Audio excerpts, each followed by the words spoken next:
everybody. Thank you for tuning in. And as always, it's our pleasure to have you join us in our Bismart webinar series. We hope that you're ready to feast on a delectable plate of knowledge that we have specially prepared for you. My name is Lynette Kihanda. Springboard Capital hosts monthly Bismart webinars every last Friday of the month, geared towards sharing knowledge with all business owners.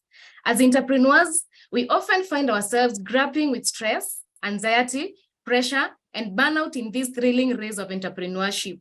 But fear not, for within these virtual walls, we have assembled a treasure trove of wisdom, strategies, and practical advice to equip you with the tools you need to not just survive, but thrive amidst this chaos. Now, picture this. You at the helm of your business, effortlessly navigating through the storms, transforming adversity into opportunities, and emerging stronger than ever before. Imagine harnessing the power of your mind to transcend the limitations of stress and unlock your full potential as a leader.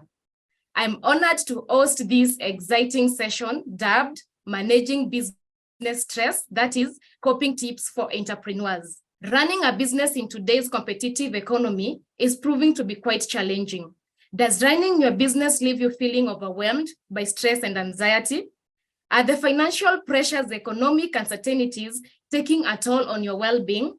If you answered yes, then you are definitely in the right place. Today, we learn how to identify the root causes of stress and anxiety in your business journey, proven techniques to minimize stress and maintain mental well-being, building resilience and bouncing back from setbacks, and fostering a positive and supportive environment. So fasten your seatbelts, entrepreneurs, as we embark on this extraordinary expedition together.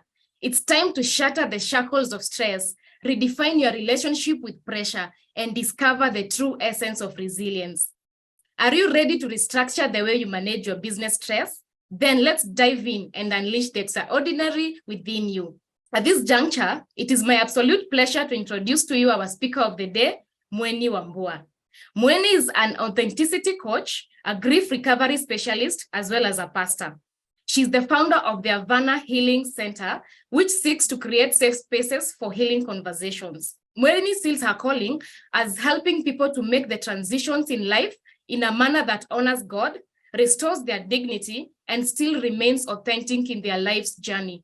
Because each one of us is called to a very personal path as ordained by God. She's a certified trauma specialist, having gone through an international training that is aimed at equipping counselors with skills and techniques to help those dealing with issues of trauma, grief, and the effects of this on their mental health. Being a certified mediator has equipped her with skills in arbitration and conflict resolution. She is able to assist parties in conflict to arrive at mutually satisfying solutions that are negotiated in an open, fair, and transparent process. As a pastor, she continues to minister to families, couples, and individuals that are going through difficult life transitions. In September 2018, she launched The Well, an innovative program that brings healing and clarity to those dealing with issues of divorce, separation, and difficult family situations. So far, there have been 3 seasons with a total of 60 participants. Currently, The Well is available in one-on-one sessions. Mweni is married and a mom of a teenage boy and a preteen girl. What a privilege it is to have you talk to us, Mweni Wambua. Over to you. Thank you, Lynette. I've listened to you and I'm thinking, I want to meet Mweni. It's a pleasure to have you here.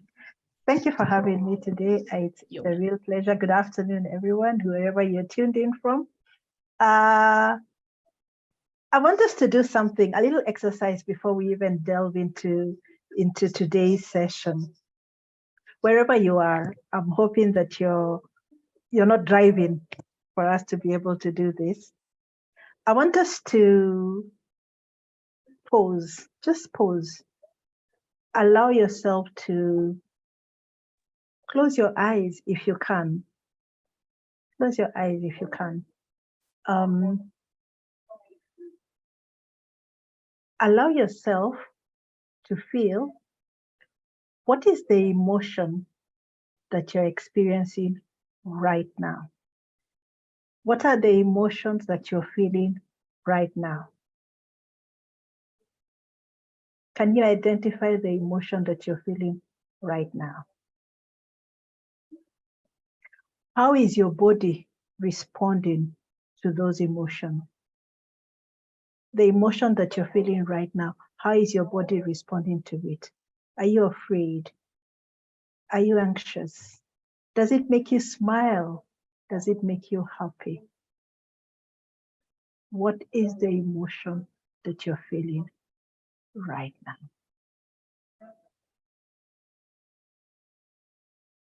Okay.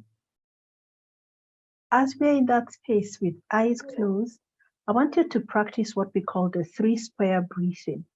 3-square breathing is breathing through your mouth 3 steps.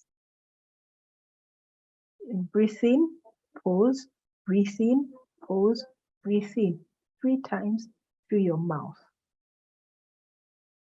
Hold it for the count of 3. Breathe out slowly through your nose, again in 3 steps. Breathe a little, breathe a little, breathe. Let's try that again, now that we've gotten the hang of it. Breathe in 3 steps through your mouth. Hold it for the count of 3. Breathe out in 3 steps, again through your nose. Open your eyes. How was that? How did that feel like? Can we have some responses on the chat? Lynette, maybe you can help me look through whether we have some responses on the chat to that exercise that we've done. It felt relaxing, feeling frustrations, stressed, anxious. It was refreshing. And it's okay to be able to identify those emotions. Don't shout out an emotion because you think it is a negative emotion. Whether it is stress, whether it is anxious, feel it. Allow yourself to feel it, because emotions are neutral. Emotions are just that. They are emotions.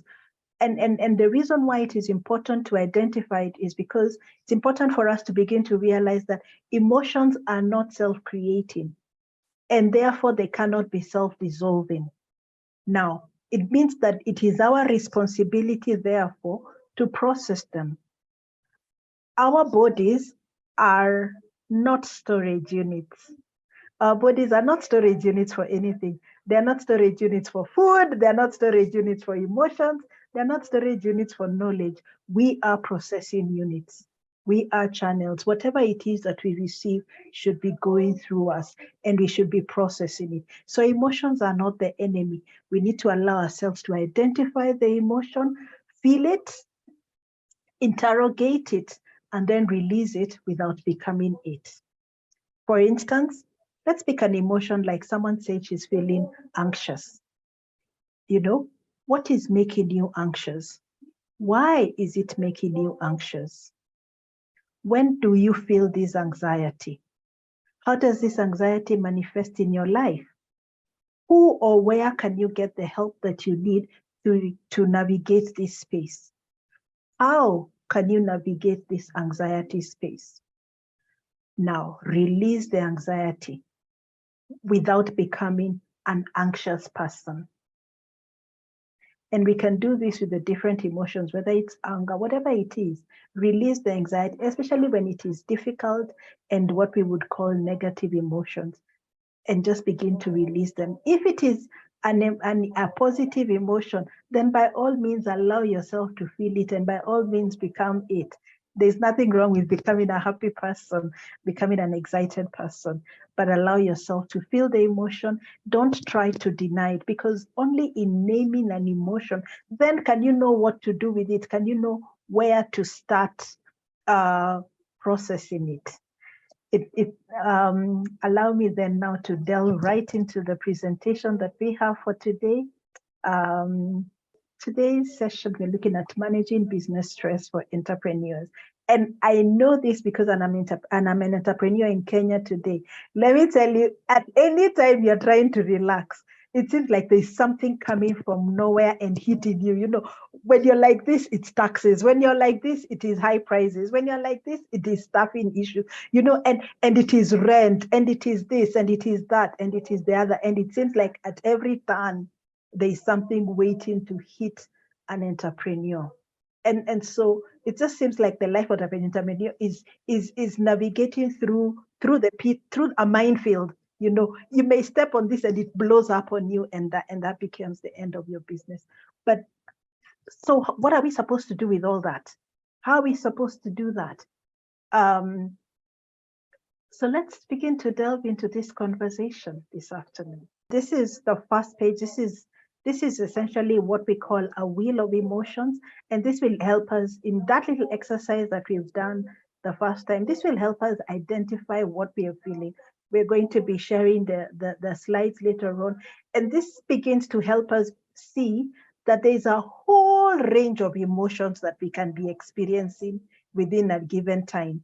Now, most of us are used to, how are you feeling? Good. How are you feeling? Bad. And that's the whole range that we have. But now you begin to see there's a whole vocabulary out there of emotions that we can be feeling. And the reason why it's important for us to be able to say exactly what it is that we're feeling is because the more accurate you're able to say what you're feeling, the more accurate you're able to identify what you're feeling, the more able you can deal with it. Even if dealing with it is to Google and say, what does one do when they feel unfocused? You know, as opposed to when you're Googling and saying, what does one do when they feel bad? You know, so when you say, what does one do when they feel unfocused, you're likely to get a more specific answer that will help you in the space that we are in. And so this will be coming as we share the notes. Okay, there we are. It's now working. I'm sure many of you have heard this expression that we are living in a VUCA world. And a VUCA world is what the world has been defined as. And VUCA is kind of like a statement that became a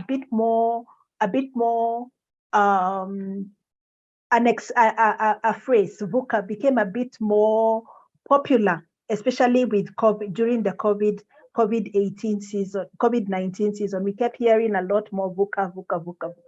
But VUCA is not actually a new word. It did not arise in COVID-19. VUCA is an acronym that came up after the terrorism attack of 2001, the 9/11 terrorism attack. And since this was a term that was brought out by the US Army College, and this word was basically trying to begin to identify and define the environment that had emerged following 9/11. And so what does VUCA mean? VUCA is an acronym, and the V stands for volatility. We are living in a time when everything is changing very, very fast, and it is unpredictable in the nature of change and the extent of the change. Some things are changing too much and so fast. And that's part of and that's the volatility that we are living in. U is that the present is unclear and the future is uncertain. There is a lot of uncertainty in the air, and a lot of things are not very clear because of what's going on in the business environment, in the global environment. Everything is just all over, and it's just making a decision seems a bit complex. Yeah, and it's the C is actually complexity. There are so many dynamics, there are so many interconnected factors that we need to take into consideration when we are making a decision. When we are making a choice, when you're making a decision, when you're starting a business, whatever it is that you're doing, there are many, many different and interconnected factors that are at play. And getting one factor wrong and getting one factor out of place has potential to become chaotic and cause a lot of confusion. Finally, A is ambiguity. There is a lot of lack of clarity and a lot of lack of awareness in any of these situations. There's quite a lot that's going on, and we just almost it's just overwhelming because it's not clear and we don't know where it's going on from. Now, because we are existing in a VUCA world, there are certain things it is doing to us. One, a VUCA world tends to destabilize people and it tends to make us anxious. A VUCA world also saps our motivation. You just feel there's everything, energy in you is being sapped away. You're being drained because there's so much, you're being overwhelmed because there's so much to deal with. There are too many what we'd call balls in the air at any given time. And you're wondering if you drop one, then what's going to happen? So there's too much going on and it can be very draining to make sure that all the balls are still in the air. And then it also means that we are constantly retraining and we are constantly taking on new roles. Yesterday, this is what I was doing. Tomorrow, this is what I'm expected to do. And there's no time in between for me to even adjust and adapt accordingly. And that means it's also taking a lot of time and effort to even fight and respond to the threats in our environment. You know, just when you begin to think, okay, I have gotten a hang of this threat and now it's under control, another one comes even before you can catch your breath. And sometimes it feels like all you're doing in your business, all you're doing in your world is firefighting. You're moving from one crisis to another, and it's just you almost don't know what to do, because when you're moving from one crisis to another, you don't even have time to sit back and innovate. You know, we as entrepreneurs, you must know that creativity and innovation needs peace, but there is no peace anywhere. You're all over the place fighting fire, one thing after another. And then because of these things that are going on, then there are much higher chances of making a wrong decision. The risk of making a wrong decision is very high. And when you make a wrong decision here, it will cause another effect there, and therefore cause things to fall apart there. And so sometimes you can almost be wondering, do I even want to make a decision? And you're almost stuck without making a decision because every decision has diverse effects. And sometimes what happens is that because of this being in this space, then you're not even undertaking any long-term projects. You cannot tell me to think a year from now. I just want to think month on month. I can't even project 6 months from now. I'm just thinking 1 month after another. Sometimes it becomes so tough. I'm wondering, are we going to be open next week? You know, and are we going to pay taxes next week? Are we going to pay salaries? And you're just moving from you're on survival mode, and you cannot think long term. You can only think short term because the world is overwhelming. Now, because of the nature of all these things that are going on, it takes a toll on the internal culture of an organization. And what happens is that because the employees of an organization, the entrepreneur himself or herself exists in the context of community, exists in the context of family, this begins to reflect in those spaces. You know, if you're a stressed entrepreneur, you will be a stressed father at home. If you're a stressed entrepreneur, you'll be a stressed mother at home. If you're a stressed entrepreneur, you'll be a stressed husband, you'll be a stressed spouse. It begins to show up in the different spaces. And so VUCA does not just confine itself into our workspaces. And so in the year 2009, towards the end of the year, a gentleman by the name Bob Johnson wrote a book called Leaders Make the Future.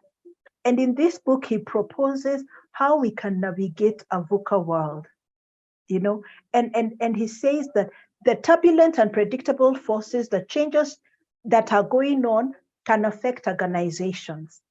And as they affect organizations, we need skills, approaches, and behaviors that will manage and help us face the 4 VUCA threats. And so he said, break it down, break each component down, and then begin to see what are its causes and how can these causes be resolved. Because while VUCA represents challenges that individuals, organizations, managers, and even industries will have to face, these changes and challenges are significant individually. Imagine if you're in an industry and there is volatility, that in itself can be stressful. If you're in an industry and there's uncertainty, that can be stressful. If you're in an industry and there's a level of complexity, that can be stressful.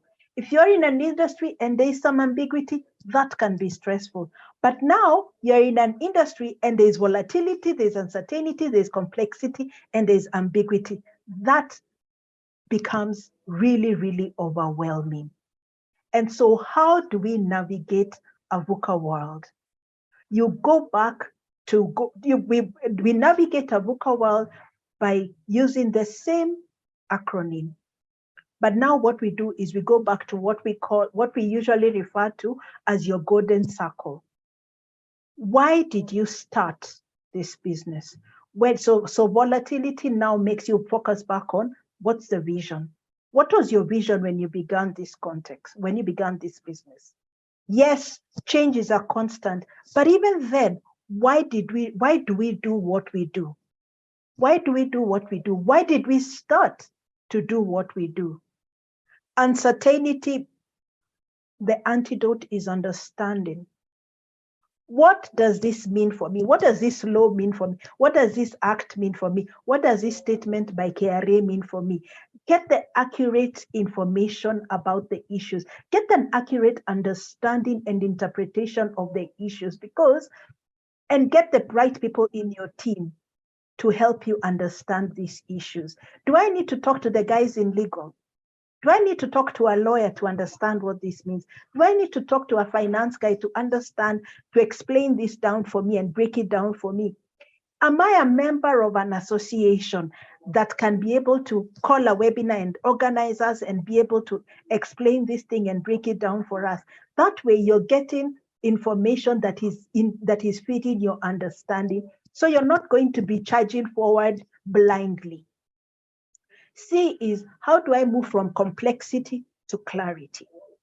The one way to move from complexity to clarity is communication. Communicate clearly with your people. Your people may be staff, members of staff. Your people may be your suppliers. Your people may be your clients. Just make sure that even if there's this complexity in the environment that you're operating in, make sure that you communicate it. Don't shut up and keep quiet and think, why the world has fallen apart. Because then your people, your staff, your suppliers, your clients are wondering what's going on. By the way, it is, even if your communication is going to go something like, we have seen the proposed bill and we are studying it and we'll be able to respond accordingly. At least you're communicating. Let them know that something is happening. Don't just keep quiet and be overwhelmed and then you're trying to deal with it and they don't know what's going on. Because in the absence of information, people will start filling in the blanks. In the absence of information from you, people will go to someone else who's going to answer that question they're having. People will move to someone else who is talking to them. And maybe the person who's talking to them is your competition. And so they'll be like, you know what, because of this, the competition was answering the questions. And so I went to someone who was communicating, who was simplifying, who was giving us clarity. So do not shut down. Do not keep quiet in your corner as you're trying to deal with it. Make sure that you're on top of it and make sure that you're communicating and there is clarity in your communication. Finally, move from ability to agility. Now, agility comes down to simply saying, think out of the box. Now, I know when we say think out of the box, it's usually seen, oh, that's a cliche. Everyone says think out of the box and nobody is really asking where the box came from, but allow yourself to think outside of your functional area.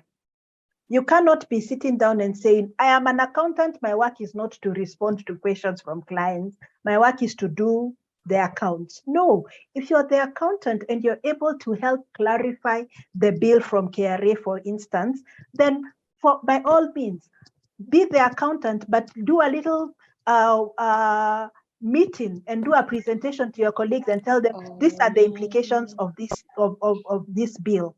Don't say my name is the accountant, my role is accountant, and I don't do presentations. Presentations are the function of the salespeople. No, you're part of the team.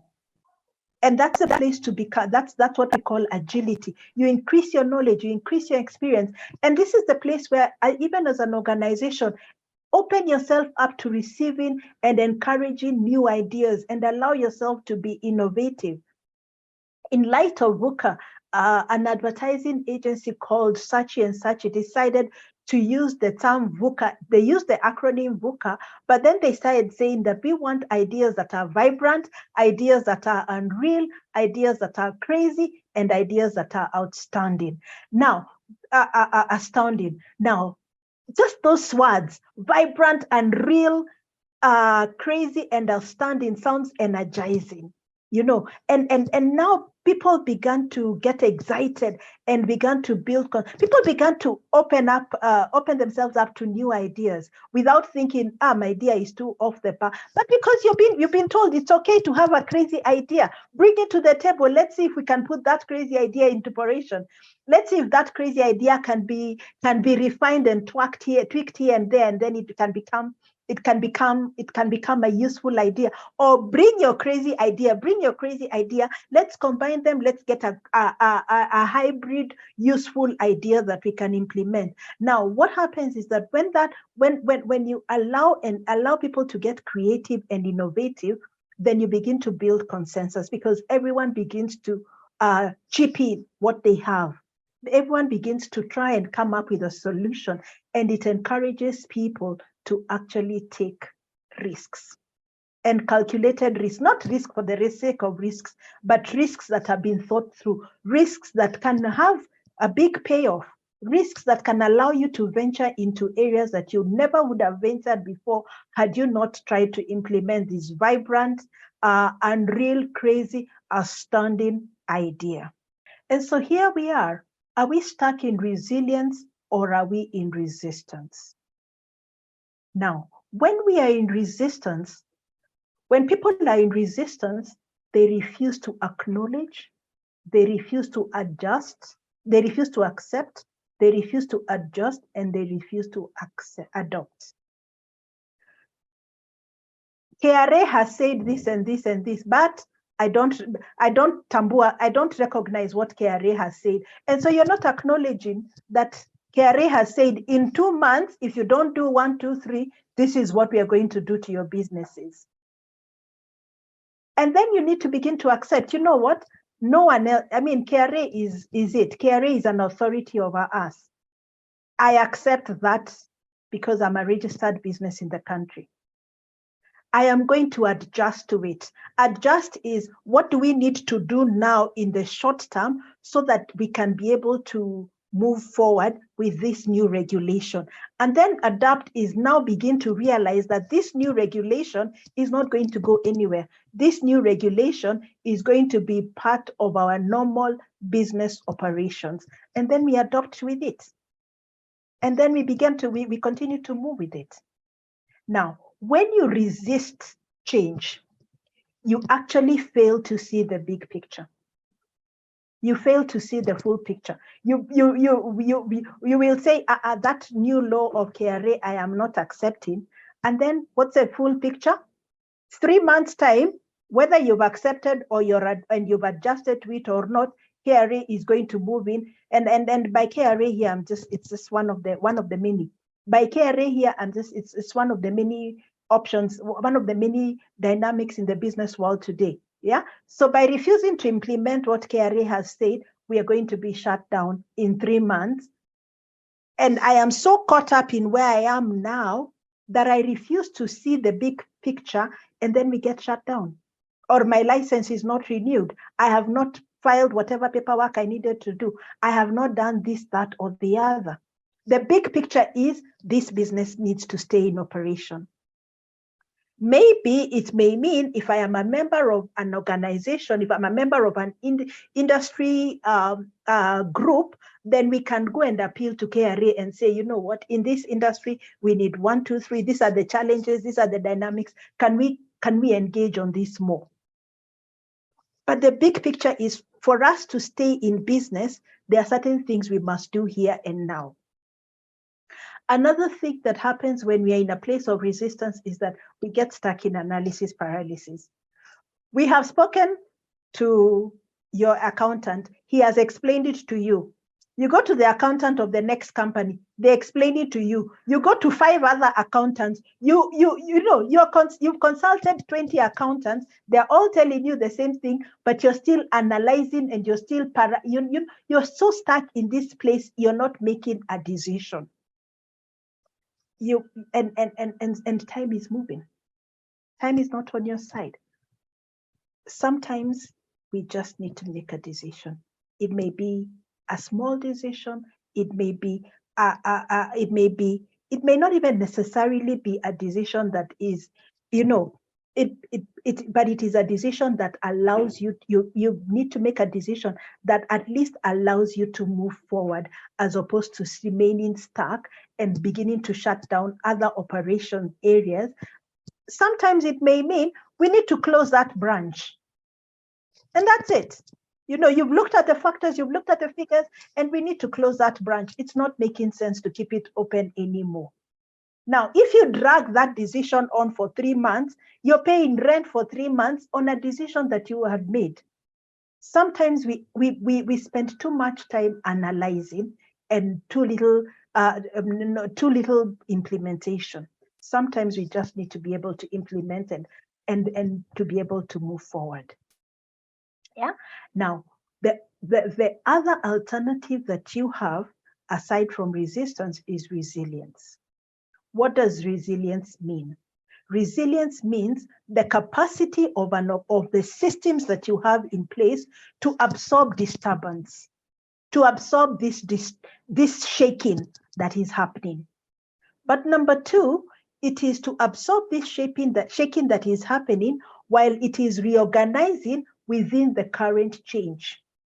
And as it is reorganizing and while undergoing this change, you retain function, you retain structure, you retain identity, and you retain feedback.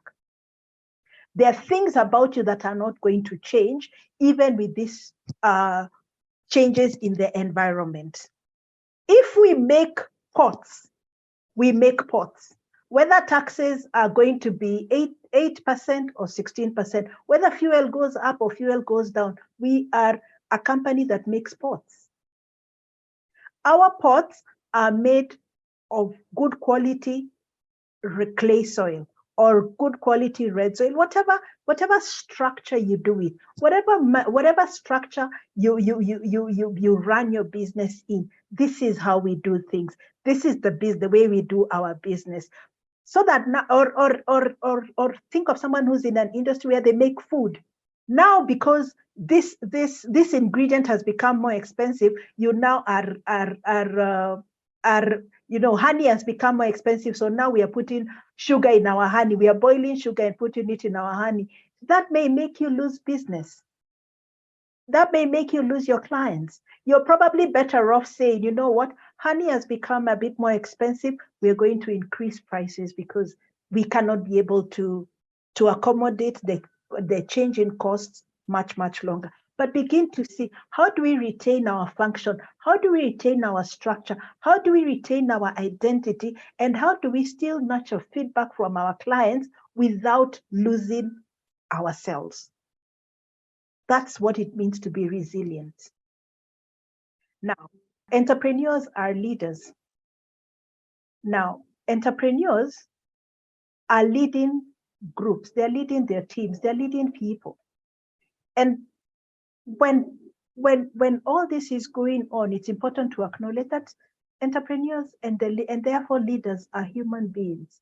So how then do we navigate this as leaders of organizations? How do we then navigate this as we provide leadership to those that are looking up to us, forgetting that while it's a VUCA world for everyone, it's also a VUCA world for the entrepreneur? How then does an entrepreneur manage to do this? John Maxwell said that everything rises and falls on leadership. So the ultimate responsibility of a leader is to keep your team focused on the goal and to keep them motivated and to do their best to achieve the goal that you're looking at. Now, it is that much more important for you to be able to do this when the stakes are high and the consequences are glaring and far-reaching. Now, I have a little, the new slide there is, how do I do this? How do I propose on keeping and growing and nurturing resilience in a leader? The acronym is, a leader needs to be living. A leader needs to be able to continue living even in a VUCA world.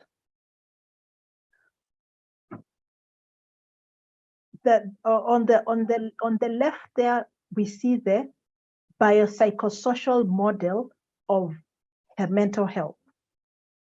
This model says that mental health is influenced by the biological factors of a leader. What's a leader's state of health? Is the leader healthy? Is the leader eating well? Is the leader optimally functioning in their physical health? What's the leader's psychological health? Is the leader functioning optimally in that space? In the social space, what is going on in the leader's social world? Is their family functional? Are they getting the support they need? Are they in healthy support groups? Do they have healthy outlets for the conversations that they're in? Are they in touch with other players in the industry? Are they in touch with what's going on in the space that they operate in? And all these things become a factor in determining the mental health of the leader. And so I have an acronym that says a leader needs to continue living. The first thing is love. I know you're thinking, oh, so you take the leader on a date, if that's what it takes. A leader needs to, one, to know that they are going to function and they are going to choose to live loved. Now, we underestimate the healing power, the stabilizing power of love. If a leader is going through a VUCA world and they have a relationship that nurtures them, they're going to engage in this world with more self-belief. They're going to engage in this world with more confidence that they can do this. They're going to engage in this world with a higher self-esteem that someone believes in them. Yeah. And now, what does, as Lynette was introducing, she told you that I'm a pastor. One of the places that I find the definition of love is actually in the Bible. And the book of 1 Corinthians says, love always protects, always trusts, always hopes, and always perseveres. That's what love does. And so what does that mean? Even me as a leader, I need love. And what am I saying? Is that as a leader, I am going to go into this space authentically. I'm going to go into this place with hope. I'm going to go into this place and protect those that need to be protected at this point in time. My first course of action is not going to be retrench. My first course of action may be, how can I protect those that are my employees? How can I protect those that are under my charge? How can I protect them as much as possible, even in this space? And I remember during COVID, there were organizations that says, instead of retrenching, we will all of us take a salary cut instead of retrenching a few people. So we are all going to go through this together. And you'd be surprised at how those measures made the whole organization just come together and feel that they are united as a family, as opposed to some people are going home and some people are unaffected by the changes that are going on. So how can you practice love in your business space, even if it is just love for yourself?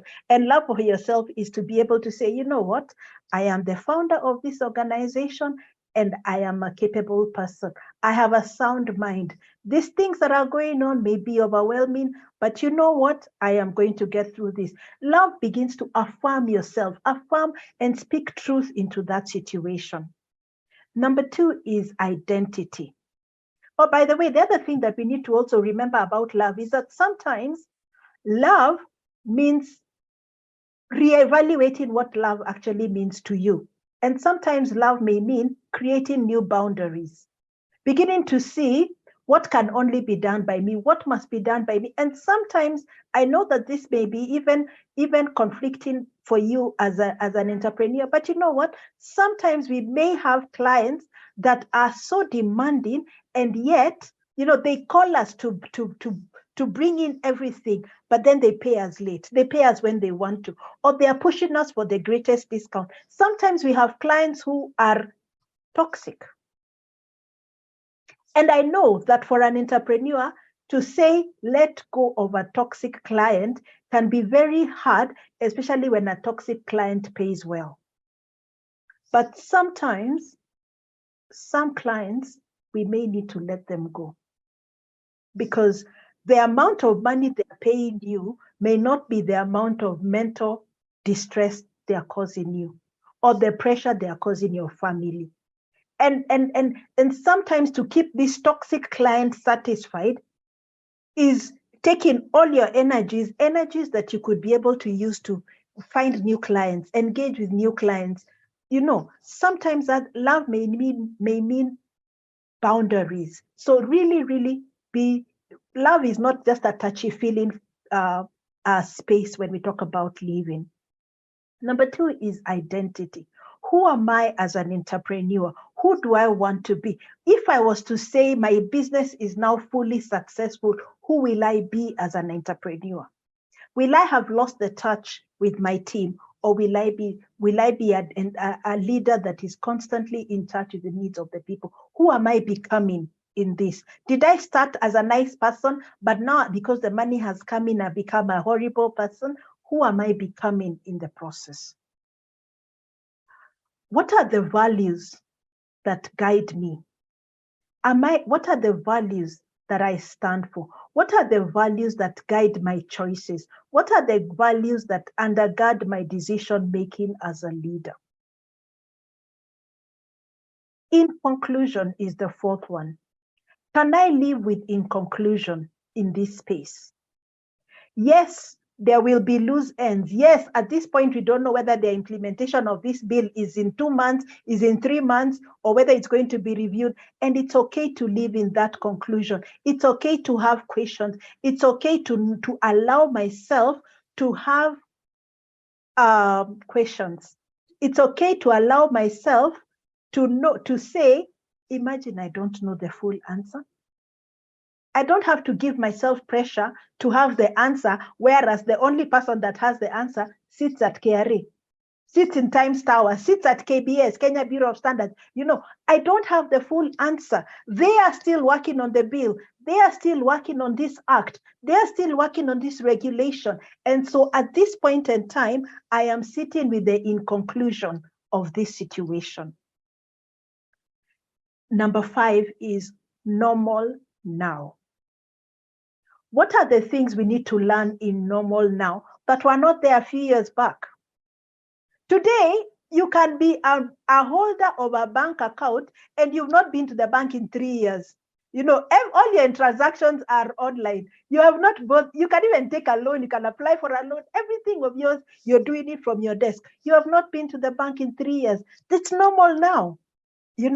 I can work from home permanently. I know there are people today who moved their operations and they're working from home permanently. There are people you can shop literally everything today from the comfort of your house without having to leave the house. At the click of a button, you can get what you want. At the click of a button, you can shop for what you want. It's become normal now. At the click of a button in my room, in the little corner of Oshago, Timbuktu, of Kazanzweni, of Shamahoho. As long as you have the internet and you have connectivity, you can be dealing with international clientele all over the world, in the middle of Kazanzweni and Shamahoho, and all those little spaces that are very, very remote, but there's internet and there's connectivity. It's become normal now. I can be at the riverside and have a Zoom meeting with a client on the other end of the world. It's become normal now. What do I need to adopt as that has become normal now, that was not normal a few years ago, but now it has become my new normal?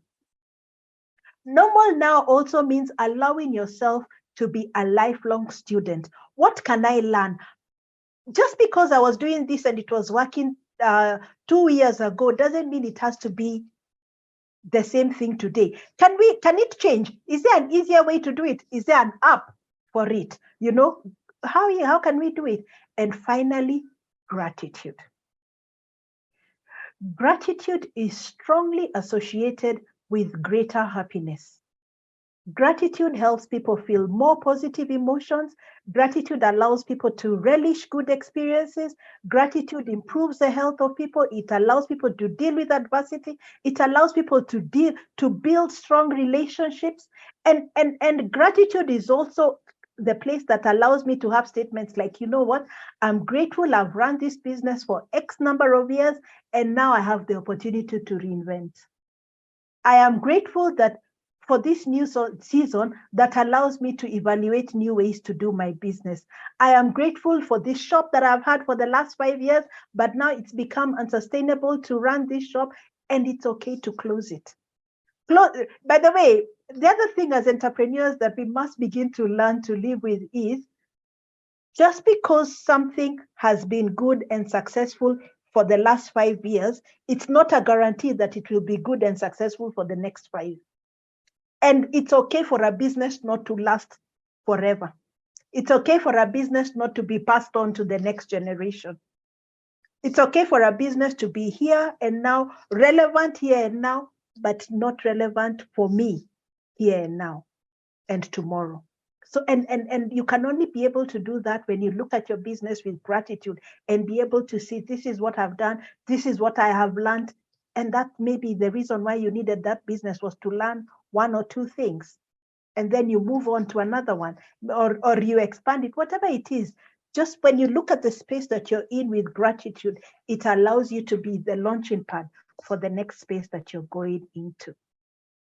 And so as we come to an end of our session today, allow me to close with a quote from Laurie Deschênes, who says, "You don't have to be positive all the time.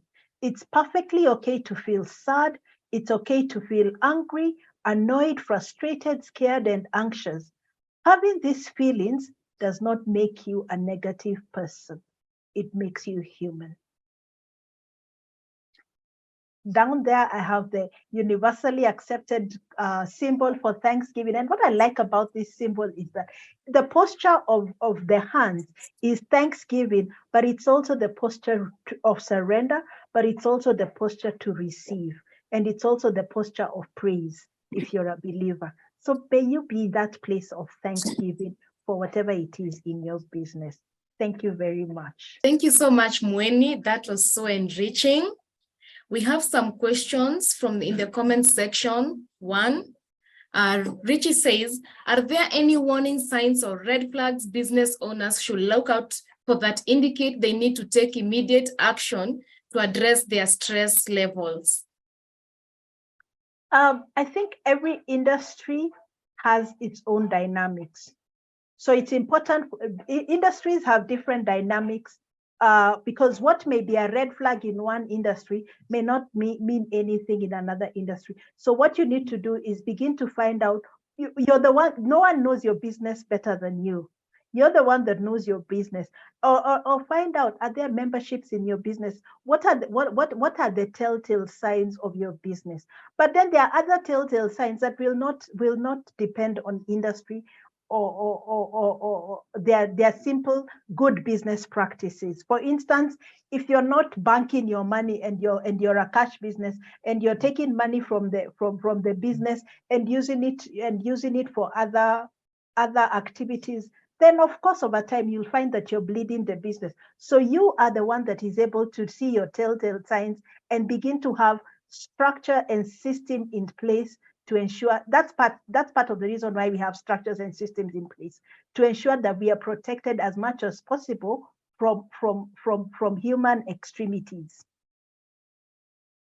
Thank you so So much, it would be Mweni. difficult for me to give a blanket answer for telltale signs.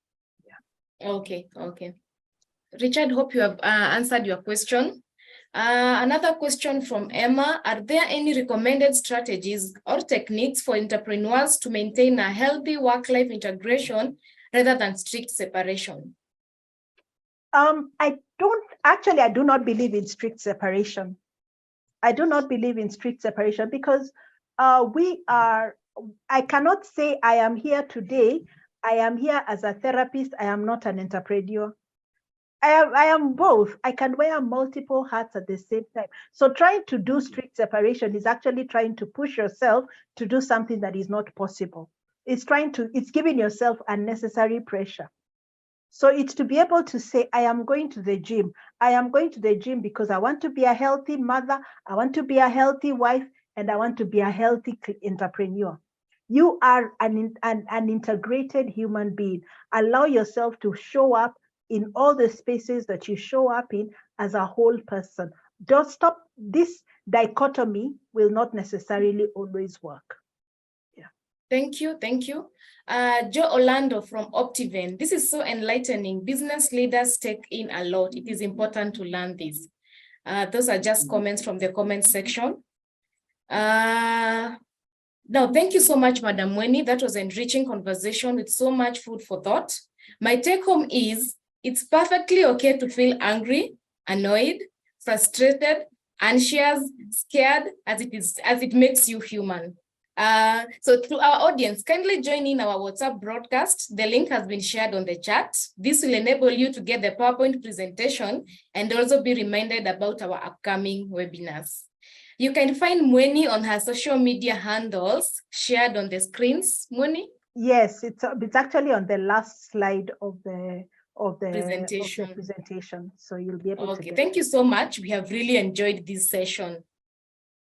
So Springboard Capital is a microfinance company that has transformed lives by offering financial services to individuals and businesses for the past decade. Yes, we've been in existence for over 10 years. We offer loans that save you money, and we are focused on putting customer convenience at the center of our processes. Not only do we provide our customers with capital to grow businesses, we believe in nourishing the holistic well-being of entrepreneurs, recognizing that their mental health is the foundation for success. We believe in building a relationship that goes beyond traditional financial lending and results in a more valuable partnership where there is mutual benefit. Kindly share your name and contact on the WhatsApp link posted on the chat so that we can share this beautiful presentation. You can find us at our 3 branches, that is Town at Kagen House, first floor, Thika at Sawa House, first floor, and our head office at CPS Center on Thika Road, opposite Survey on the 3rd floor. We also have agents across the country. We are also on Instagram, Facebook, Twitter, and LinkedIn as Springboard Capital.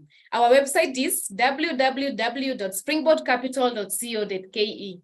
So, Mweni, we have really enjoyed this session, and I hope that we have all learned lessons. And it's okay to feel anxious, it's okay to feel scared. So we have learned on how to deal on the business stress.